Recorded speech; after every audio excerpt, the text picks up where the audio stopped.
네, 여러분 식사 맛있게 하셨습니까? 네, 여러분 설교하기에 앞서서 이렇게 인사 멘트 하나 하는 것조차 저에게는 굉장히 어려운 일인데, 네, 담임 목사님 따라서 한번 해봤습니다. 네. 제자반을 진행 중에 있습니다. 현재 방학을 한 반도 있고 아직 방학을 안 한 반도 있는데요. 27기 제자반이 진행 중에 있습니다. 제자반을 하니까 여러분 교회 다닐 맛이 납니다. 목사가 교회 다닐 맛이 안 나면 어쩌겠습니까마는, 네, 그만큼 제자반은 교회의 꽃이요 본질이다, 이런 생각이 드는데요. 교회의 본질이라 하면 저는 세 가지가 떠오릅니다. 말씀, 소그룹, 선교 지향 공동체. 말씀, 소그룹, 선교 지향, 혹은 하나님 나라 지향 공동체. 사실 우리는 이 세 가지를 목장 예배를 통해서 지향하고 있습니다. 여러분의 목장 모임이 말씀이 풍성하시고 소그룹 구성원 간에 긴밀한 기도의 제목이 나누어지고 우리끼리만 좋은 것이 아니라 하나님의 나라 확장을 위해 헌신하는 귀한 목장 모임 되시기를 주님의 이름으로 축복합니다. 목장 모임과 제자반의 차이점이 있다면 이 제자반에는 숙제가 좀 있다.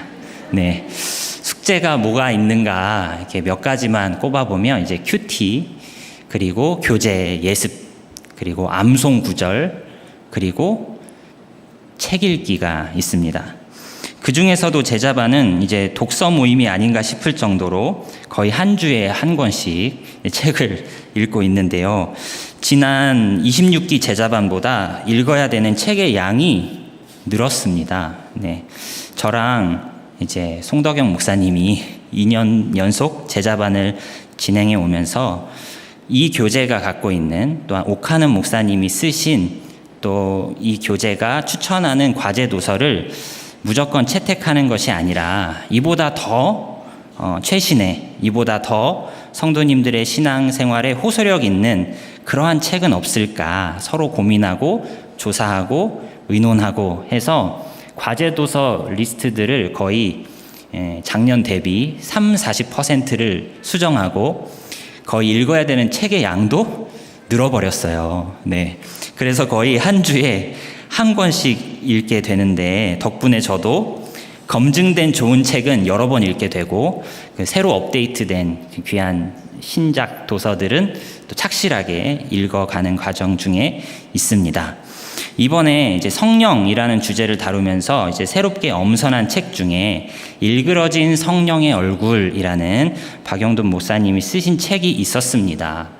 이 책의 이제 목차를 한번 보시면요, 1장부터 6장까지의 목차인데요. 직통 계시를 받은 사람들,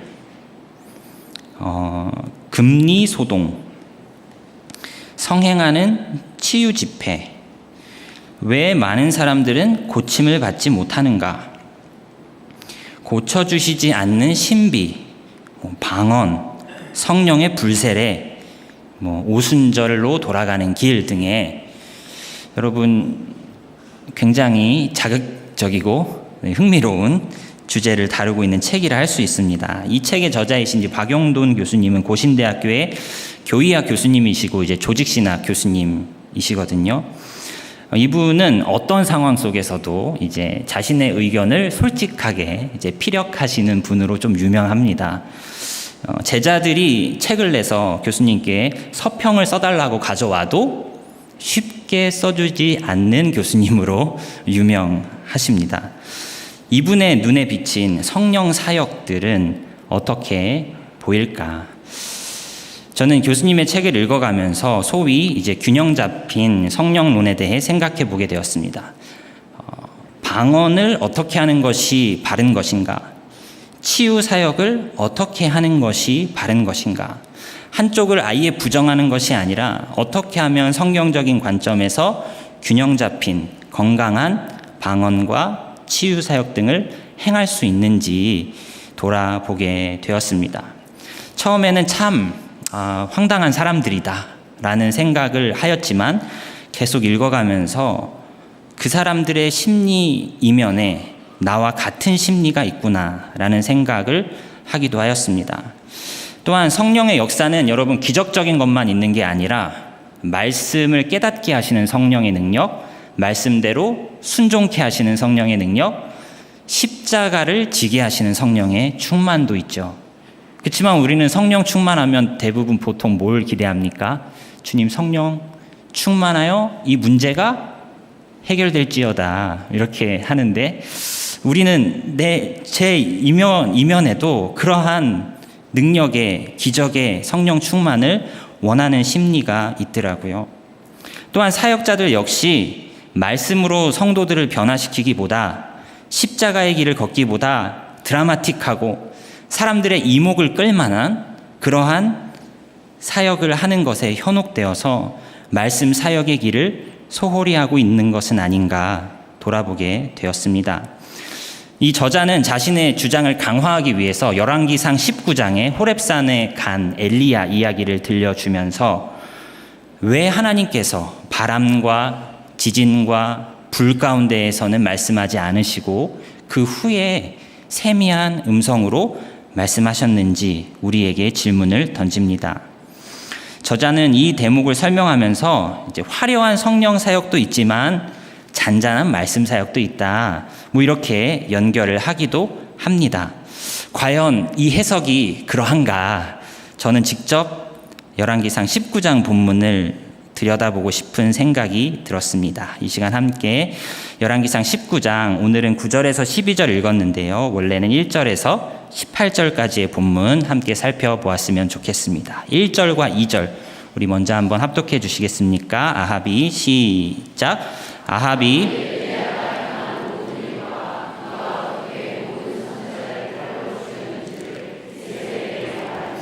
이세벨이 사신을 엘리야에게 보내어 이르되 내가 내일 이맘때에는 반드시 내 생명을 한 사람의 생명과 같게 하리라. 그렇게 하지 아니하며 신들이 내게 벌 위에 벌 내리 마땅하니라 한지라. 여러분 등장인물이 누구 나오죠? 1, 2절만 읽었을 때 아합, 엘리야, 이세벨, 사신 끼워주십시오. 사신. 네. 연극을 구성하려면 사신도 필요할 것 같고요. 여러분 아합이 등장합니다. 아합은 어떤 인물인가? 열왕기상 16장 30절 31절에 아합에 대한 정보가 딱 축약되어 나온다고 판단이 되는데요.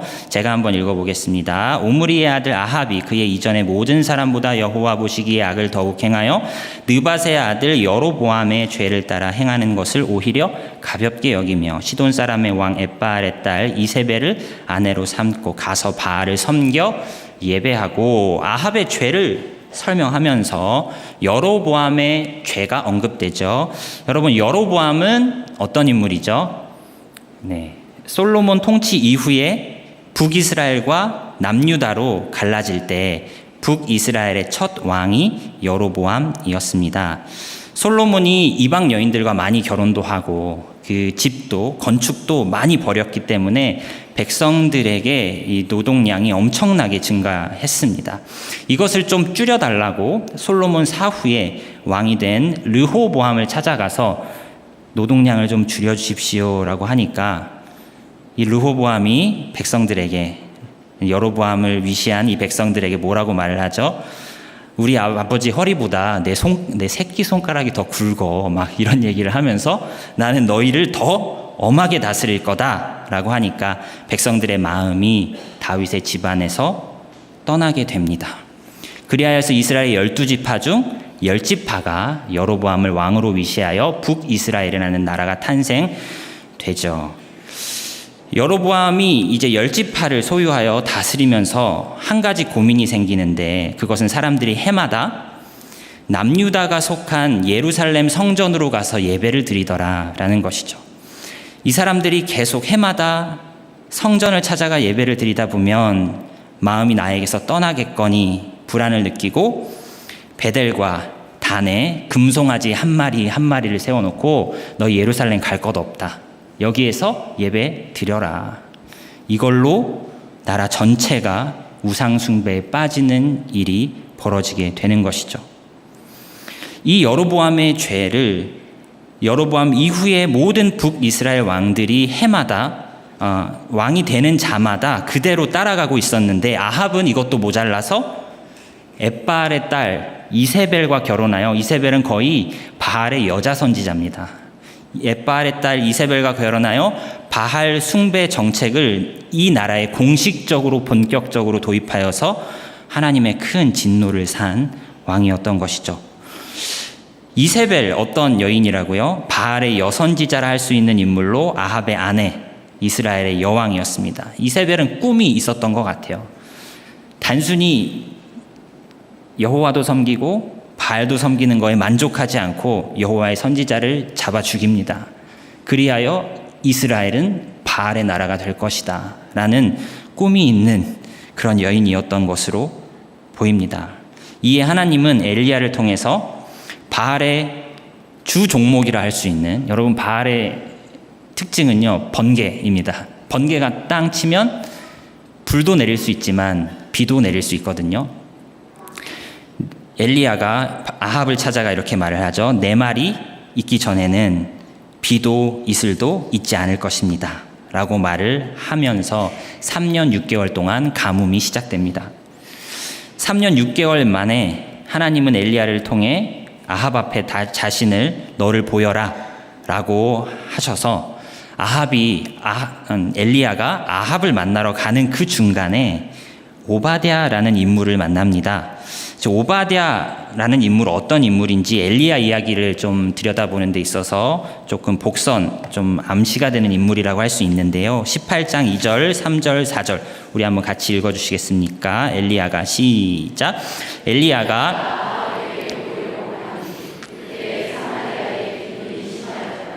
아합이 왕궁 맡은 자 오바댜를 불렀으니 여호와를 지극히 경외하는 자라.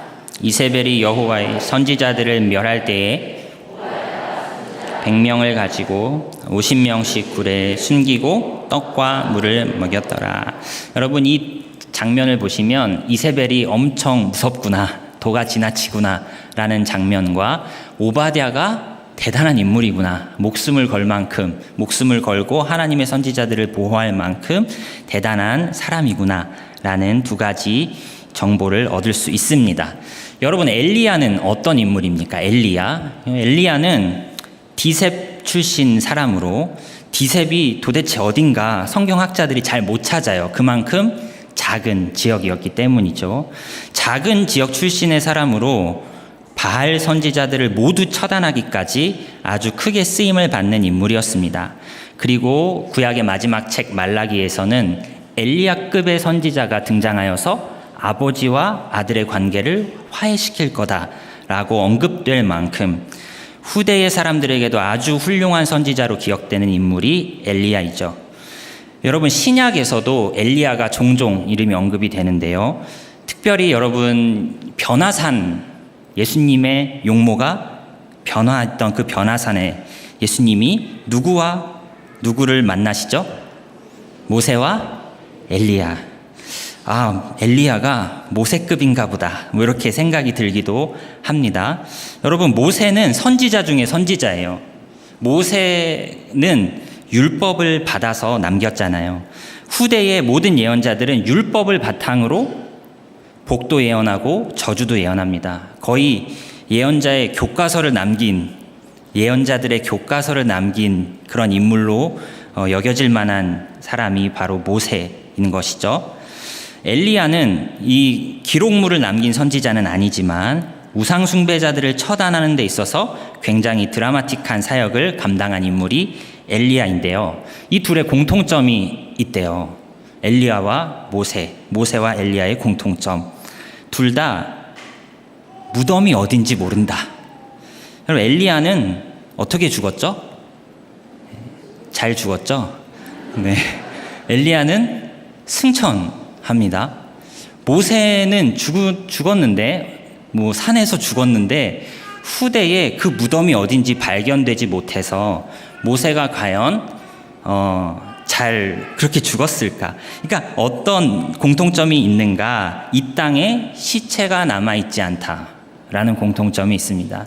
예수님이 변화산에서 모세와 엘리야를 만나서 무슨 얘기를 하셨다 그랬죠? 자기가 후에 어떻게 별세할 것을 이야기 나누셨어요. 예수님의 죽음도 이 땅에 시체가 있습니까? 없습니까? 없죠. 예수님의 부활을 암시하는 그러한 모임이었다라는 생각이 듭니다. 그만큼 엘리야는 이렇게 종종 언급되면서 훌륭한 선지자로 기억이 되고요. 오늘 본문에서, 오늘 문맥에서 살펴보시면 아합이 이세벨에게 엘리야가 이러이러하게 선지자들을 죽였다라고 설명을 하거든요. 18장의 내용이 무려 이제 바알 선지자 450, 아세라 선지자 400까지 합치면 850대 1의 갈멜살 대결에서 엘리야가 압도적인 승리를 거두는 장면이 기록되어 있습니다. 바알은 무슨 신이라 그랬죠? 번개의 신이었기 때문에 불도 내릴 수 있어서 이 엘리야가 승부를 제안합니다. 각각의 제단 위에 송아지를 버려놓고 누가 불을 내리는 신인지를 해보자. 그 신이 참 하나님이다 라고 했을 때 이 바알 선지자들이 하루 종일 길길이 날뛰면서 불을 내리기를 간구했지만 불이 내리지 않았고, 저녁 소제 드릴 때에 엘리야가 몇 마디 안 되는 정갈한 기도의 언어, 하지만 간절한 기도의 언어로 물이 흠뻑 젖은 제단에 불을 내리게 하였죠. 이 기세를 몰아 엘리야는 백성들에게 바알 선지자를 모두 잡아 처단하라 하였고, 그날에 450명의 바알 선지자가 몰살당하는 이야기가 열왕기상 18장의 이야기였습니다. 이 소식을 들은 이세벨이 어떻게 반응을 합니까? 사신을 보내 너도 죽여버릴 거야, 이렇게 얘기를 하니까 3절 4절에 엘리야의 반응이 나와 있습니다. 우리 같이 한번 읽어주시겠습니까? 3절 4절 그가 시작. 그가 이 형편을 보고 일어나 자기의 생명을 위해 도망하여 유다에 속한 부엘세바에 이르러 자기의 사환을 그곳에 머물게 하고 자기 자신은 광야로 들어 하룻길쯤 가서 한 로뎀나무 아래에 자기가 여호와여 넉넉하오니 지금 내 생명을 거두시옵소서. 나는 내 조상들보다 낫지 못하나이다 하고. 여러분, 엘리야의 행동이 이해가 되십니까? 어제까지 850대 1의 싸움을 승리한 사람의 모습이 오늘은 한없이 작아져서 자신의 목숨을 부지하기 위해 부엘세바로 갑니다. 목적지가 부엘세바가 아니고요, 부엘세바를 지나서 하룻길쯤 더 광야로 들어가 로뎀나무 아래, 로뎀나무는 그렇게 잎사귀가 있는 나무가 아니고 가지가 이렇게 얽혀있는 크지 않은 나무로서 그럭저럭 해를 겨우 피하게 해줄 만한 광야의 식물인데, 그 한 로뎀나무 아래 들어가 죽기를 간청하였다는 것이죠. 여러분, 무엇이 엘리야의 마음을 무너지게 만들었을까요? 엘리야가 내 생명을 거두시옵소서. 나는 내 조상들보다 낫지 못하나이다. 아마 엘리야는 자기는 조금 다르다고 생각했었던 모양입니다. 자기는 좀 다르다고 생각했던 것 같아요. 바알 선지자들을 450명이나 죽였고, 그러면 이제 좀 천지가 개벽하고 달라지리라 생각을 했는데 달라진 게 없었죠. 달라지기는커녕 나 역시 다른 선지자들이 잡아 죽임을 당했던 것처럼 나도 꼼짝없이 죽겠구나. 하나님이 죽여주십시오, 나를.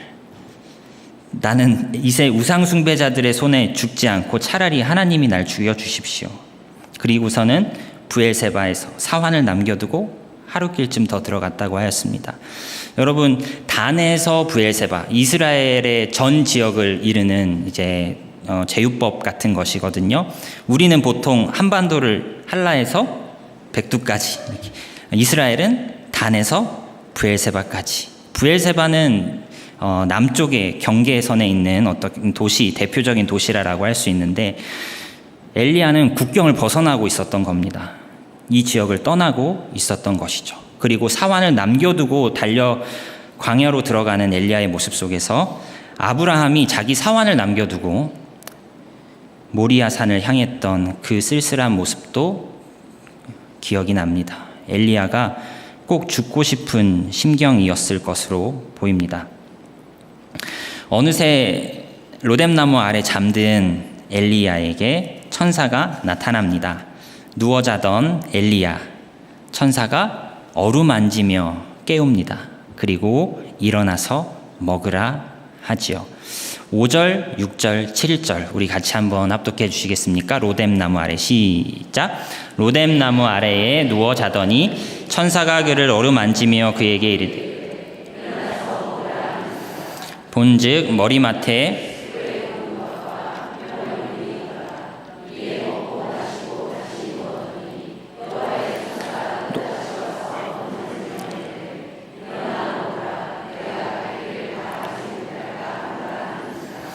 여러분, 천사의 행동 속에서 보이는 하나님의 성품이 어떤 분이라고 생각이 드시나요? 네. 엘리야를 어떻게 깨웠다고요? 어루만지며. 여러분, 이렇게 천사가 엘리야를 발로 툭툭 차면서 눈 딱 마주치면 이렇게 하지 않으시죠? 네. 어루만지며 깨워서 뭐라고 하시는 게 아니라 먹어, 자, 먹어, 자, 이렇게 하시죠. 내 갈 길을 다 가지 못할까 하노라 하는지라. 여호와의 천사는 엘리야가 단순히 국경을 벗어나는 데 목적이 있지 않고 무언가 향방이 있어서 어디로 가고 있는지를 예상했던 것으로 보입니다. 엘리야가 왜 브엘세바로 왔는지, 그리고 왜 하루길쯤 광야로 더 들어와서 이제는 어디로 향하고자 하는지를 알고 있었던 것으로 보입니다. 8절에 엘리야가 향한 곳이 어디입니까? 이에 일어나 먹고 마시고 그 음식물의 힘을 의지하여 40주 40야를 가서 하나님의 산 호렙에 이르니라. 엘리야는 하나님의 산 호렙을 향하고 있었습니다. 여러분, 호렙은 다른 이름이 있어요. 산의 다른 이름, 신의 산입니다. 또 모세가 언급되네요. 모세가 십계명을 받았던 그 장소, 신의 산의 다른 이름이 바로 호렙입니다. 엘리야는 하나님을 원망하면서도 몸은 어디로 가고 있습니까? 하나님의 임재가 있는 곳으로 달려가고 있어요. 엘리야는 피할 곳이 없습니다. 하나님이 이해가 안 되고 하나님이 나를 안 돌보시는 것 같아도 엘리야는 다른 데 갈 곳이 생각나지 않았어요. 하나님을 더 찾는 수밖에 없었습니다. 하나님이 이해가 안 가고 하나님께 따지고 싶은 것이 한가득이지만 그래도 하나님 밖에는 다른 수가 없었죠. 40주 40야를 갔습니다. 거의 금식하다시피 했을 것이라 생각이 됩니다. 브엘세바에서 시내산까지의 거리를 320km 이렇게 된다. 이렇게 하면서 학자들이 그러면 하루에 8km씩 가서 40주 40야를 갔겠거니 광야를 하루에 8km씩 이동하는 게 엘리야 입장에서는 쉽지 않았겠다. 이렇게 생각을 해보기도 합니다. 그렇게 40주 40야 광야 길을 지나서 도착한 호렙산의 어느 굴에 머물 때에 하나님께서 그에게 임하여 이르시되, 하나님의 말씀이 임합니다. 여러분, 저는 글쎄요, 엘리야가 반가웠을 수 있었겠다. 하나님의 음성이. 엘리야는 자기가 행동하기 전에 항상 하나님의 말씀이 들려왔어요. 아합에게 가서 가뭄을 선포해라. 그리시네가로 피해라. 사르밧 과부에게로 가라. 너 이제 아합에게 가서 너를 보이라. 이렇게 항상 장소를 옮길 때마다 하나님의 음성이 있었고 순종하며 그 길을 왔는데 어쩐 일인지 이세벨이 사신을 통해 너를 죽이겠다라고 했을 때 엘리야는 듣지 못했던 것인지 아니면 하나님이 말씀이 없으셨던 것인지 지금 엘리야는 호렙산 어느 굴에 있습니다. 엘리야야, 내가 어찌하여 여기 있느냐? 이제 하나님은 어디로 가라 뭐하라 그게 아니라 엘리야 자신에게 질문을 하십니다. 어떤 행동 지침을 주시는 게 아니고 너 왜 왔니? 질문하시죠. 다 아셨을 것이면서도 엘리야에게 왜 왔느냐고 그의 대답을 요청하십니다. 엘리야는 40주 40야를 걸으면서 하나님 만나면 뭐라 얘기해야지? 아마 딱 단단하게 생각이 굳어져 있었던 것으로 보입니다. 아주 작정한 대답을 내뱉는 것으로 보이는데요. 우리 10절 말씀 한번 같이 읽어주시겠습니까? 그가 대답하되 시작. 그가 대답하되 내가 만군의 하나님 여호와께 열심히 유별하오니 이는 이스라엘 자손이 주의 언약을 버리고 주의 제단을 칼로 헐며 주의 선지자들을 죽였음이오며 오직 나만 남았건 그들이 내 생명을 찾아 빼앗으려 하나이다.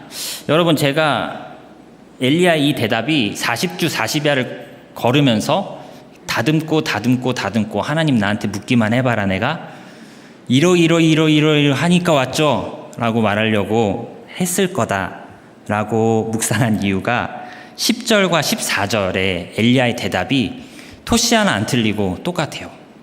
하나님이 이 질문을 다시 했을 때 엘리야가 토시 하나 안 틀리고 똑같이 말한다는 게, 와, 엘리야가 이 대답에 완전 꽂혔구나.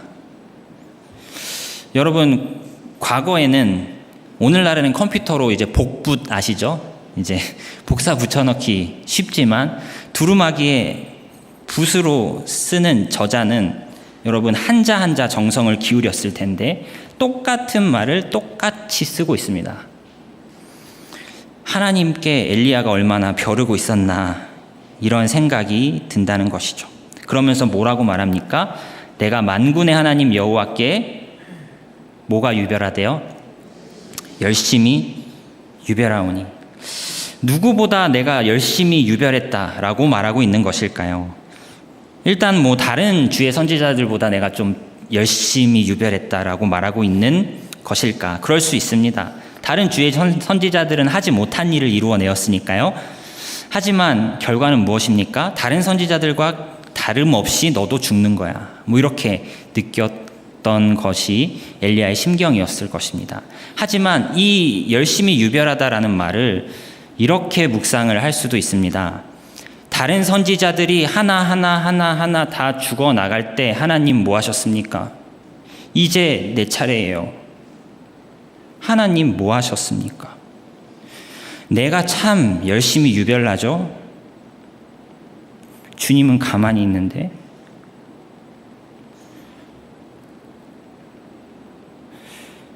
여호와께서 대답하십니다.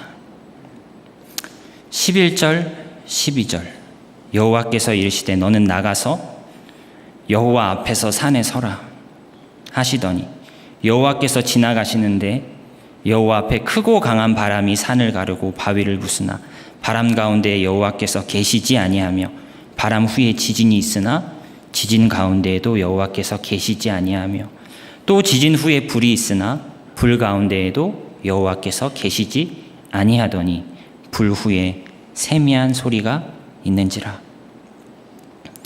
일부러 이러시는 거죠, 지금. 일부러 주님이. 바람도 지진도 불도. 여러분, 모세가 일전에 10계명 받았을 때의 그 장면이 어땠나요? 엄청난 나팔 소리와 지진과 불 가운데 주님이 임재하시어 10계명을 주셨었죠. 하지만 의도적으로 주님은 다른 방식으로 등장하십니다. 의도적이신 것이죠. 엘리야와 모세가 많이 닮아 있지만 서로 다른 부분이 딱 부각되는 장면이라 할 수 있습니다. 왜 하나님께서는 바람, 지진, 불 가운데에 평소처럼 그렇게 등장하지 않으시고 불 후에 세미한 소리로 말씀하셨을까요? 큰 드라마틱한 사역을 겪었기 때문에 엘리야에게 주님은 잔잔하게도 역사하실 수 있는 분이시다라는 것을 가르쳐 주고자 하신 것이 아닐까. 이 대목에서 이제 박용돈 교수님은 율법과 복음의 대조, 성령 사역과 말씀 사역의 차이를 읽어내기도 하시는데요. 이제 율법의 엄위함, 복음의 부드러움, 성령 사역의 화려함, 말씀 사역의 잔잔함. 과연 이 해석이 한편으로는 은혜롭기는 하지만 좀 더 단순하게 제가 생각되어지는 것은 그냥 하나님은 조용하게 혹은 평범하게 역사하신다. 여러분, 엘리야가 로뎀나무 아래에서 천사에게 공개받았던 음식이 여러분 특별한 음식이었을까요? 그게 특별한 음식이 아니었다고 하더라고요. 어쩌면 그냥 사르밧 과부에게서 메일처럼 공개받았던 떡이랑 똑같은 형태의 평범한 떡이었을 거다. 여러분, 그 천사로부터 떡과 물을 딱 받았을 때 엘리야는 내가 사르밧 과부에게서 받았던 거랑 다르지 않네. 사르밧 과부에게서 받았던 대접을 생각했을 수도 있습니다. 여러분, 그 떡이 평범한 떡 맞습니까? 가뭄이 그치도록 마르지 아니하는 기름병, 가뭄이 그치도록 다 떨어지지 않는 가루통에서 나온 것으로 만든 떡이었어요. 결코 평범한 떡이 아니었습니다. 평범한 가운데 주님은 역사하고 계셨죠. 하나님은 드라마틱하게도 역사하시고 잔잔하게도 역사하시면서 자신의 뜻 이루기를 쉬지 않으셨습니다. 제가 주님께 열심히 유별났죠. 이렇게 말하는 엘리야에게 하나님은 필요에 따라 기적적인 방식으로 역사하기도 하지만 잔잔하게도 역사하사 반드시 자신의 뜻을 이루어내시죠. 기적은 특식, 말씀은 글쎄요, 주식. 우리가 주식으로 삼는 밥은 심심하고 평범하죠. 이렇게도 생각이 들었습니다. 말씀 사역은 잔잔합니다. 어쩌면 사람들이 별로 좋아하지 않을 수 있어요. 왜요? 기적과 비교해 보면요. 여러분, 기적보다 말씀일까요? 저도 기적을 더 좋아하더라고요. 신앙생활에 있어서 소위 남들이 부러워할 만한 일들이 제게 일어나기를 바랍니다. 박수 받을 만한 일들이 제게 이루어지기를 바라죠. 그러다가 그것이 이루어지지 않으면 의기소침해지고 내 인생 왜 이러지? 내가 하나님 앞에 잘못 살았나? 숨어버리고 싶고 그렇습니다. 제가 남달리 좋은 사람이라 생각했습니다. 그런데 객관적으로 주관적으로 그게 아니라는 생각이 드니까 힘들더라고요. 특별한 사람이지 나은 사람은 아니다. 현재는 이렇게 정리를 했습니다. 네. 여러분, 특별한 사람이지, 요거는 자존심이 타협을 못한 것 같아요. 나는 특별한 사람이다. 나은 사람이 아닐 뿐이지. 누구나 그러지 않습니까, 여러분? 여러분, 누구나 특별하죠. 하나님 앞에. 그런데 이거를 인정하기가, 내가 나은 사람이 아니라는 것을 인정하기가 생각보다 어려워서 힘들어 하더라고요. 덩달아 주님을 향한 마음도 식어지는 것 같았습니다. 주님을 향하여 이 식어진 마음을 어떻게 끌어올릴 수 있을까 고민하였습니다. 주님은 어떻게 엘리야의 마음을 끌어올려 주시나요? 15절에서 18절 우리 같이 한번 합독해 주시겠습니까? 여호와께서 그에게 이르시되, 시작. 여호와께서 그에게 이르시되 너는 내 길을 돌이켜 광야를 통하여 다메섹에 가서 이르거든 하사엘에게 기름을 부어 아람의 왕이 되게 하고 너는 또 님시의 아들 예후에게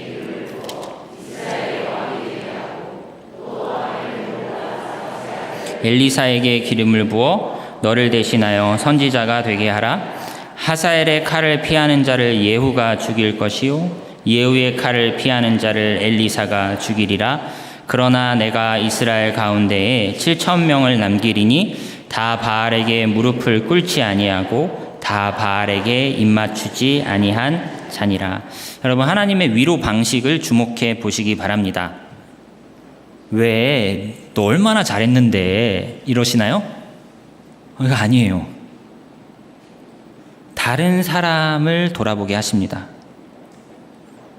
각자의 자리에서 일하는 이들을 통해 합력하여 선이 이루어지고 하나님의 나라가 이루어져 간다고 말씀해 주세요.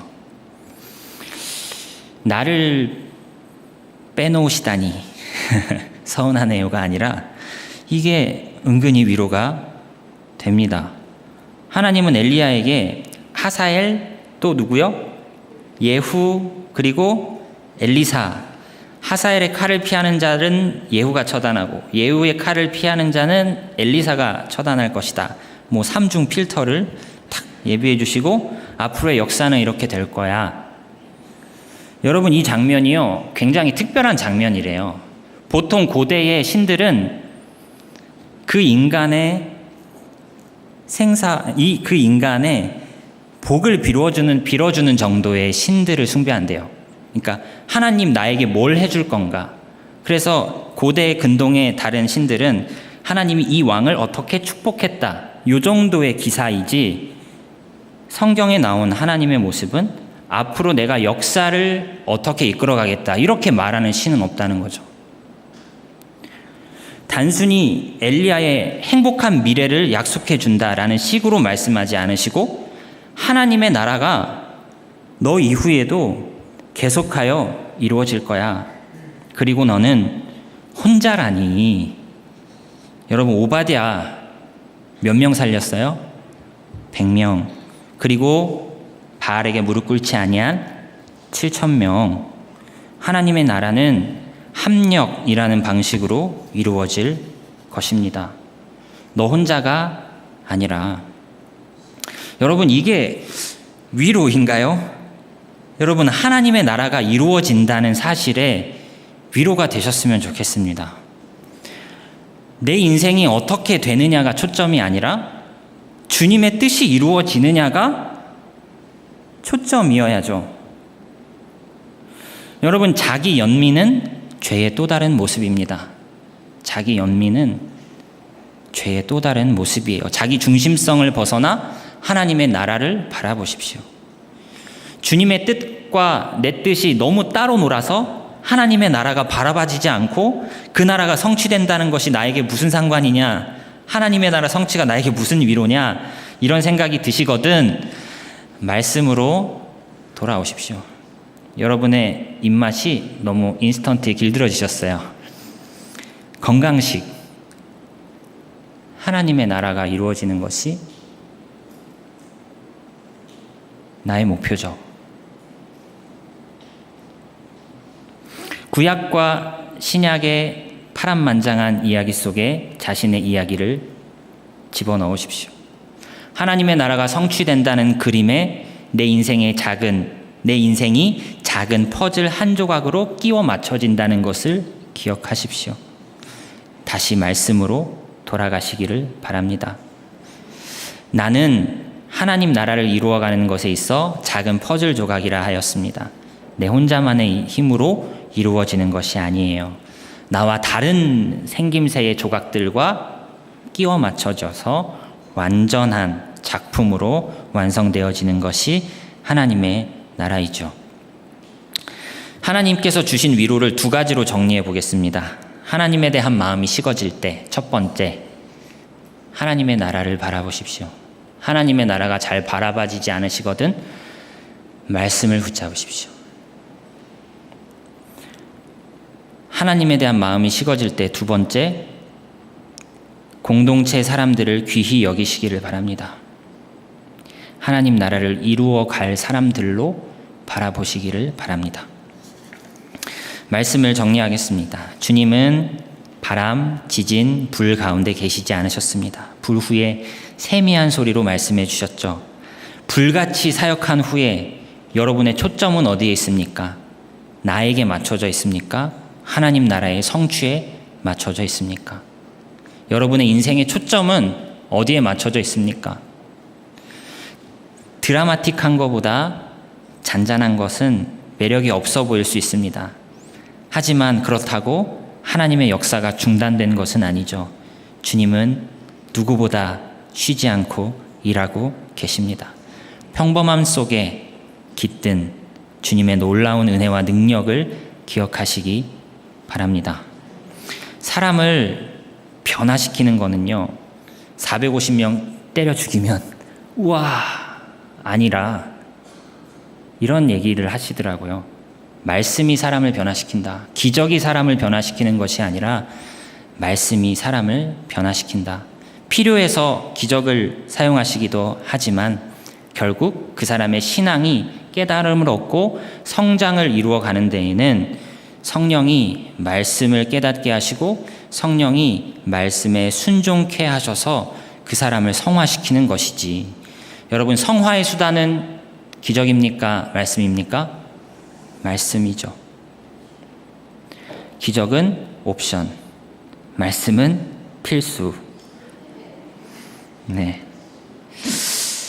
말씀을 통해 자신을 향하던 시선에서 하나님 나라를 바라보는 시선으로 교정받으시기 바랍니다.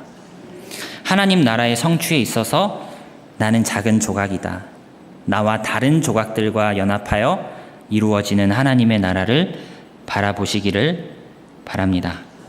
하나님 나라가 이루어진다는 것을 말씀 속에서 확신하시고 매일 말씀을 나의 양식, 주식 삼으셔서 우리의 믿음이 견고히 성장해 가는 저와 성도님들의 복된 삶 다 되시기를 주님의 이름으로 축복합니다.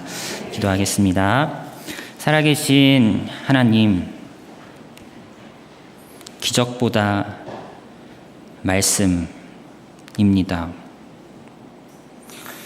하나님의 나라가 이루어진다 말씀하실 때 내 영혼이 위로받을 수 있는 믿음 되게 하여 주시옵소서.